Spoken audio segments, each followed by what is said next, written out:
ચોક્કસ. અહીં પ્રશ્નો અને જવાબોની વિગતવાર સમજૂતી આપવામાં આવી છે. 1. અમૂર્ત વિચારવાની શક્તિ એટલે જવાબ બી. બુદ્ધિ સમજૂતી. બુદ્ધિ એ અમૂર્ત રીતે વિચારવા, સમસ્યાઓ ઉકેલવા અને જ્ઞાનનો ઉપયોગ કરવાની ક્ષમતા છે. 2. વ્યક્તિ પોતાના વાતાવરણ સાથે અસરકારક રીતે અને સફળતાપૂર્વક સમાયોજન સાધી શકે તે માટેની તેની શક્તિ એટલે જવાબ સી. બુદ્ધિ સમજૂતી. બુદ્ધિ વ્યક્તિને બદલાતા વાતાવરણમાં અનુકૂલન સાધવામાં અને પડકારોનો સામનો કરવામાં મદદ કરે છે. 3. સામાન્ય બુદ્ધિ જનરલ ઇન્ટેલિજન્સનો ખ્યાલ કોણે આપ્યો છે? જવાબ સી. સ્પીયરમેન સમજૂતી. ચાર્લ્સ સ્પીયરમેને સામાન્ય બુદ્ધિ જી ફેક્ટરનો ખ્યાલ રજૂ કર્યો, જે તમામ બૌદ્ધિક કાર્યોમાં સામાન્ય પરિબળ છે. 4. કોના બુદ્ધિ અંગેના સિદ્ધાંતમાં એવું કહેવામાં આવ્યું છે કે જે લોકો એક ક્ષેત્રે તેજસ્વી હોય તેઓ સામાન્ય રીતે અન્ય ક્ષેત્રમાં પણ તેજસ્વી હોય છે? જવાબ સી. સ્પીયરમેન સમજૂતી. સ્પીયરમેનના સિદ્ધાંત મુજબ સામાન્ય બુદ્ધિ જી ફેક્ટર ધરાવતા લોકો વિવિધ ક્ષેત્રોમાં સારી કામગીરી કરે છે. 5. સ્પીયરમેનના મતે સામાન્ય શક્તિઓનું સંયોજન એટલે જવાબ બી. જી ઘટક સમજૂતી. જી ઘટક એ સામાન્ય બુદ્ધિનું પ્રતિનિધિત્વ કરે છે જે તમામ બૌદ્ધિક કાર્યોમાં સામાન્ય છે. 6. સ્પીયરમેનના મતે વિશિષ્ટ શક્તિઓનું સંયોજન એટલે જવાબ એ.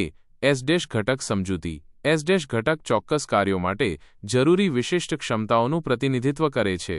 7. બુદ્ધિ અંગેના પ્રાથમિક માનસિક શક્તિઓનો સિદ્ધાંત કોણે આપ્યો છે? જવાબ એ. થર્સ્ટન સમજૂતી. Louis L. થર્સ્ટને દલીલ કરી હતી કે બુદ્ધિ 7 પ્રાથમિક માનસિક ક્ષમતાઓથી બનેલી છે. 8. બૌદ્ધિક શક્તિઓના ઘટકોના ત્રિપરિમાણાત્મક મોડેલની સંકલ્પના કોણે રજૂ કરી છે? જવાબ ડી. ગિલફર્ડ સમજૂતી. જેપી. ગિલફર્ડે બુદ્ધિનું ત્રિપરિમાણીય માળખું રજૂ કર્યું, જેમાં કામગીરી, સામગ્રી અને ઉત્પાદનોનો સમાવેશ થાય છે. 9. ગિલફર્ડના બુદ્ધિની સંરચનાના મોડેલમાં નીચેનામાંથી કયું પરિમાણ નથી? જવાબ એ. નિર્ણય સમજૂતી. ગિલફર્ડના મોડેલમાં કામગીરી, સામગ્રી અને ઉત્પાદનોનો સમાવેશ થાય છે, પરંતુ નિર્ણયનો નહીં. 10. બુદ્ધિના 7 સ્વરૂપનો સિદ્ધાંત કોણે આપ્યો છે? જવાબ બી. ગાર્ડનર સમજૂતી.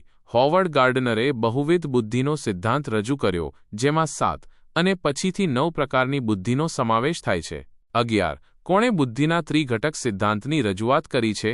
જવાબ સી. સ્ટેનબર્ગ સમજૂતી. રોબર્ટ સ્ટેનબર્ગે બુદ્ધિના ત્રિઘટક સિદ્ધાંતની દરખાસ્ત કરી, જેમાં વિશ્લેષણાત્મક, સર્જનાત્મક અને વ્યવહારિક બુદ્ધિનો સમાવેશ થાય છે. 12. સ્ટેનબર્ગના મતે જે લોકો મુશ્કેલીઓ વચ્ચે પણ સફળતા પ્રાપ્ત કરે છે તેનામાં કયા પ્રકારની બુદ્ધિનું પ્રમાણ વધુ જોવા મળે છે? જવાબ ડી. સંદર્ભગત બુદ્ધિ સમજૂતી. સંદર્ભગત બુદ્ધિ વ્યવહારિક બુદ્ધિ ધરાવતા લોકો વાસ્તવિક દુનિયાની પરિસ્થિતિઓમાં સારી રીતે અનુકૂલન સાધી શકે છે અને સફળતા મેળવી શકે છે.